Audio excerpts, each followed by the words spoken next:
Pag hindi siya uuwi, bahala siya sa buhay niya. So ito na mga kababayan. Sunod natin, General Torre. Ito na. Magpapayat ka muna, Harry Roque, para maniwala kami. Pero kung hanggang sul-sul ka dyan kay Sara, ganyan, lo mo, purple mo, itlog mo, blue. Violet na nga yata ngayon eh. Ligo-ligo din paminsan, Roque, ha? Kasi dito, Roque, nung nasa Pilipinas ka, puti ka eh. Dito, nangingitim ka na, lumilibag na yung batok mo. Ligo-ligo din. Wala na ligo-ligo to. Puro na nga lang yata to hingi sa mga ano, ha? Kayo mga DDS dyan sa dahig, ha?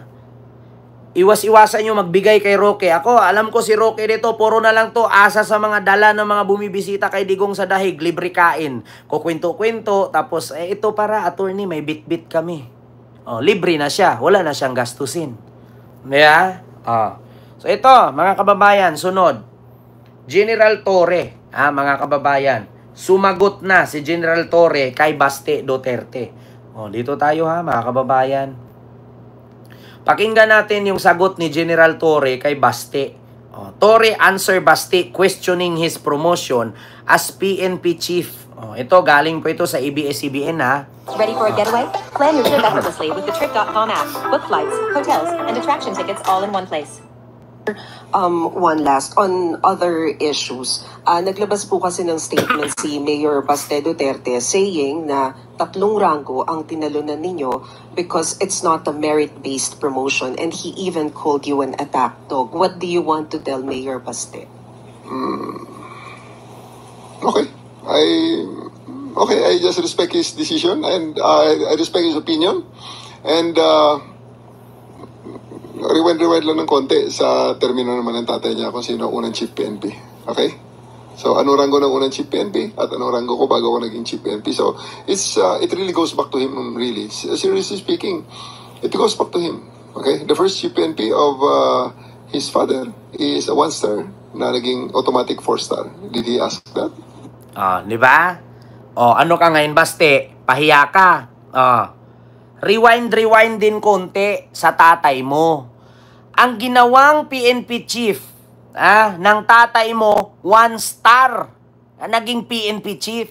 Samantalang si General Torre, 4-star naging PNP chief. Ano ka ngayon, Baste? Hindi dinaan sa merit. Ang tawag doon? Merit-based promotion, not merit, hindi daw merit-based promotion. Dumaan pa daw ng iilang ranggo bago naging PNP chief. Dapat lang naman ganun eh. Hindi katulad kay Baste, mga kababayan, na, alam nyo ang sabi ni Baste kay General Torre? Kawatan daw, tas kriminal, nagtitinda lang daw ng pares, naging PNP chief na. Baka Baste, tanungin mo din sarili mo, bakit ka naging mayor? Dumaan ka ba pagiging kapitan? Dumaan ka ba pagiging kagawad? Dumaan ka ba pagiging city councilor, Baste? Dumaan ka ba pagiging tanod? Di ba hindi? Dumiritso ka lang pagiging mayor? Kaya nga sabi dito ni General Torre, rewind din. Sa panahon ng tatay niya, kumuha ng chief PNP 1-star. Tapos naging PNP chief. Tanungin ko kayo, bakit nga, ano bang rason si Bato gawing PNP chief ni Digong?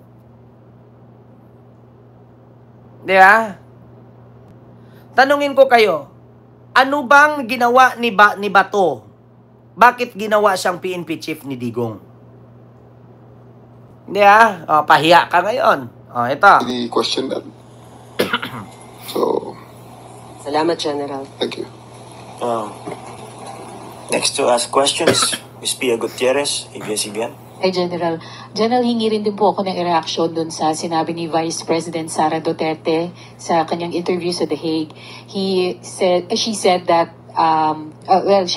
she questioned your appointment as PNP chief, even calling it sketchy, especially as a Senate committee daw found that you have violated the law in implementing the arrest of her father, former President Duterte. Can you comment on that? Again, I respect the opinion of the Vice President and the opinion of everyone regarding the things that we've done during the arrest of Mr. Duterte and his eventual transferred to The Hague. The findings of the Senate committee is still within the Ombudsman, and the Senate committee is not a disciplinary machinery nor a court that can say if who is right and who is wrong, who is guilty and not guilty. So I think we will answer all those things in a proper forum. Diba? Mga kababayan, Jingles Adventures, 10 Hong Kong dollar super sticker. Thank you so much po sa iyo, ma'am. Maraming salamat po. 'Di ba? Napanood nyo, mga kababayan? Kaya nga sabi ko nga kagabi sa live ko, baste. Kini-question mo si General Torre na hindi naka-base sa merit promotion. Hindi nag-base sa merit hindi merit-based promotion daw ang pagka-promote kay General Torre. Actually, mga kababayan, si General Torre po, isa po siyang PNP chief sa Davao. Davao chief po siya doon, police. Tapos, na-promote siya pagiging CIDG.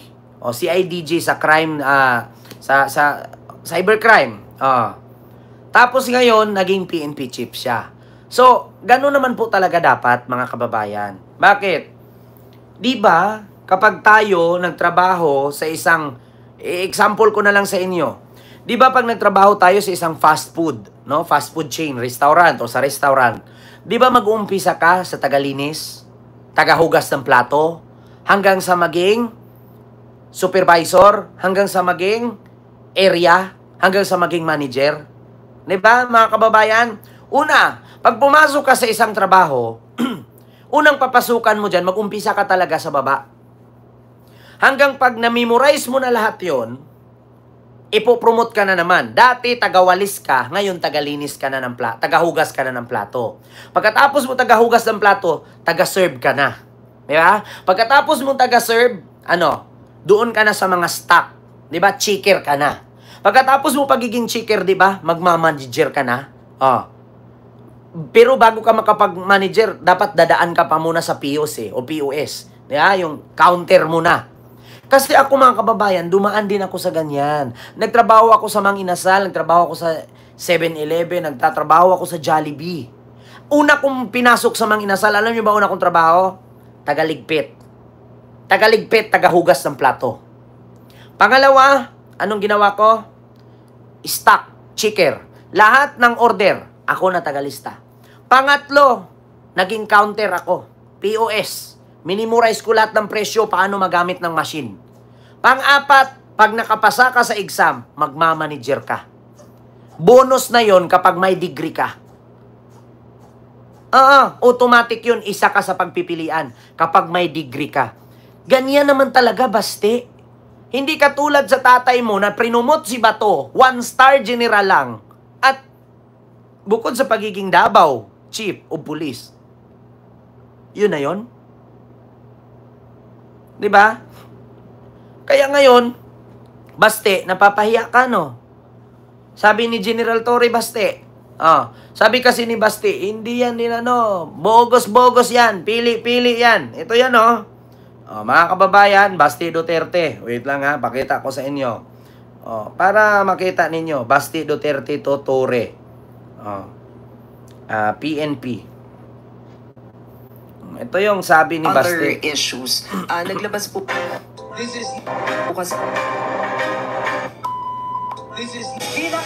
This is not merit-based promotion. Pabor-pabor-based promotion eh. Merit ngayon is not based on merit. But tingnan nyo, ano nangyari? You have a chief PNP na 3 ranggo ang tinalunan para maging chief PNP. It's because this is not merit-based promotion. Pabor-pabor-based promotion eh. Diba? Pinta lang ng Pares Overload, sumali ng party list, naging kidnapper, naging chief PNP si Diwata. Pero alam niya, tingin ko, pag magkuha yan ng neuro exam, di yan makapasar. Buang talaga yan. Nobody in the right mind would do what he did na si PRT sa aeroplano because he is a police officer. He knows the due process. Kung nag-iisip talaga yon, kung may sakto yung utak niyan, baksak sa neuro yan. Nobody in the right mind would do that. That's totally... Diba? Baste. Naintindihan mo, Baste, yung sinasabi mo? Parang hindi. Kung ano yung pinagyayaw-yaw nila, yan na yung pinapaniwalaan nila, mga kababayan. One last, on other issues. So, ano rango ng unang chief? Ayan o. Okay. I just respect his decision and I respect his opinion. And rewind lang ng konti sa termino naman ng tatay niya kung sino unang chief PNP. Okay? So, ano rango ng unang chief PNP? At ano rango ko bago ako naging chief PNP. So, it really goes back to him, really. Seriously speaking, it goes back to him. Okay? The first chief PNP of his father is a 1-star na naging automatic 4-star. Did he ask that?